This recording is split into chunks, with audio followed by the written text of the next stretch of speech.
வழக்கறிஞர் பகலவன் படுகொலையை கண்டித்து வழக்கறிஞர்கள் பேரணி நடத்தி வருகின்றனர். மதுரையில் பாதுகாப்பு சட்டத்தை உடனடியாக அமல்படுத்த கோரி மாவட்ட நீதிமன்றம் முன்பு வழக்கறிஞர்கள் சாலை மறியல் போராட்டத்தில் ஈடுபட்டு பேரணியாக சென்று கொண்டிருக்கின்றனர். அண்மை செய்தியாக நாம் பார்த்துக் கொண்டிருக்கிறோம். காவல்துறையை கண்டித்து வழக்கறிஞர்கள் பேரணியில் ஈடுபட்டிருக்கின்றனர். வழக்கறிஞர் பகலவன் படுகொலையை கண்டித்து வழக்கறிஞர்கள் போராட்டத்தில் ஈடுபட்டு பேரணியாக செல்லும் காட்சியை நாம் பார்த்துக் கொண்டிருக்கிறோம். பாதுகாப்பு சட்டத்தை உடனடியாக அமல்படுத்த கோரி மாவட்ட நீதிமன்ற வளாகத்தில் வழக்கறிஞர்கள் போராட்டத்தில் ஈடுபட்டு பேரணியாக சென்று கொண்டிருக்கின்றனர். அண்மை செய்தியாக நாம் பார்த்துக் கொண்டிருக்கிறோம். காவல்துறையை கண்டித்து வழக்கறிஞர்கள் சாலை மறியல் போராட்டத்தில் ஈடுபட்டு தற்பொழுது பேரணியாக சென்று கொண்டிருக்கக்கூடிய காட்சிகளை நாம் பார்த்து கொண்டிருக்கிறோம். வழக்கறிஞர் பகலவன் படுகொலையை கண்டித்து வழக்கறிஞர்கள் இந்த போராட்டத்தில் ஈடுபட்டு வருகின்றனர். அது மட்டுமல்லாமல் பாதுகாப்பு சட்டத்தை உடனடியாக அமல்படுத்த கோரி பேரணியில் ஈடுபட்டு வருகின்றனர். கூடுதல் விவரங்களோடு செய்தியாளர் சல்மான் இணைப்பில் இருக்கிறார். அவரிடம் விவரங்களை கேட்டுப்பெறலாம். வணக்கம் சல்மான். வழக்கறிஞர்கள் தற்பொழுது இந்த போராட்டத்தை முன்னெடுத்திருக்கிறார்கள். இதற்கான பின்னணி என்ன, விரிவான விவரங்களை பதிவு பண்ணலாம். அண்ணா நகர் காவல் நிலைய எல்கைக்கு உட்பட்ட பகுதிகளில் நேற்றைய தினம் வழக்கறிஞர் தமிழரசன் என்பவருக்கும் அதேபோன்று மதுரை மாட்டுத்தாவணி காய்கறி மார்க்கெட்டில் பணிபுரியக்கூடிய கூலி தொழிலாளி ஒருவருக்கும் இடையே ஏற்பட்ட தகராறு காரணமாக வழக்கறிஞர் தமிழரசன் மீது அண்ணா நகர் காவல்துறையினர் வழக்கு பதிவு செய்திருக்கிறார்கள்.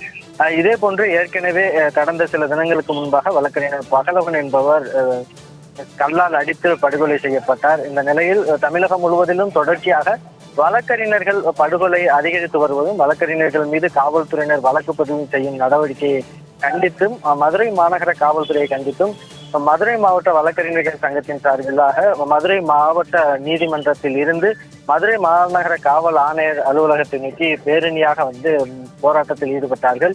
அப்போது பேரணியாக முதலாவதாக மதுரை கே நகர் பகுதியில் உள்ள மாவட்ட நீதிமன்றம் முன்பாக அமர்ந்து சாலை மறியல் போராட்டத்தில் ஈடுபட்ட பின்பாக பேரணிக்கு அனுமதி மறுக்கப்பட்டது. இதனைத் தொடர்ந்தாக அனுமதி மீறி அந்த தடையை மீறி கூட அவர்கள் பேரணியானது நடத்தி வரக்கூடிய சூழலில் மதுரை மாநகர காவல் ஆணையர் அலுவலகத்தை முற்றுகையிட்டு போராட்டத்தில் ஈடுபட்டார்கள். அப்பொழுது காவல்துறையினர் மாநகர காவல் ஆணையர் அலுவலகம் முன்பாக பாதுகாப்பு போடப்பட்டிருந்த நிலையில் போராட்டத்தில் ஈடுபட்டதாக சில வழக்கறிஞர்களை கைது செய்து அந்த காவல்துறை வாகனத்தில் ஏற்றினார்கள். இதற்கு எதிர்ப்பு தெரிவித்து தற்பொழுது மாநகர காவல் ஆணையர் அலுவலகம் முன்பாக வழக்கறிஞர்கள் சங்கத்தினர் சாலை மறியல் போராட்டத்தை தொடர்ந்து வருகிறார்கள். ஒரு அரை மணி நேரத்திற்கு மேலாக இந்த போராட்டம் நடைபெற்று வரும் நிலையில் அழகர் கோவில் சாலை முழுவதுமாக போக்குவரத்து கடுமையாக பாதிக்கப்பட்டிருக்கிறது. இதன் காரணமாக வேறு பகுதிகளில் வாகனங்கள் திருப்பிவிடப்பட்டிருக்கின்றன. இவர்களுடைய பிரதான கோரிக்கை என்பது வழக்கறிஞர்கள் பாதுகாப்பு சட்டத்தை உடனடியாக அமல்படுத்த வேண்டும். அதே போன்று மதுரை மாநகர காவல்துறை தொடர்ந்து வழக்கறிஞர்கள் மீதாக வழக்கு பதிவு செய்வதை கைவிட வேண்டும்.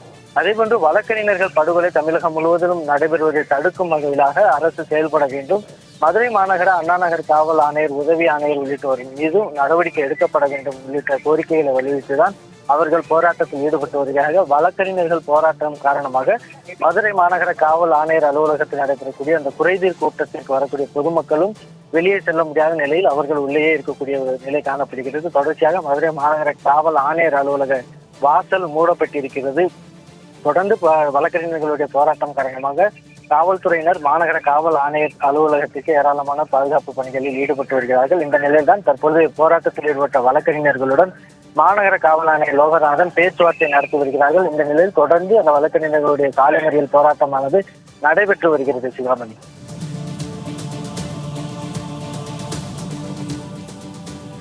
விவரங்களுக்கு நன்றி சல்மான்.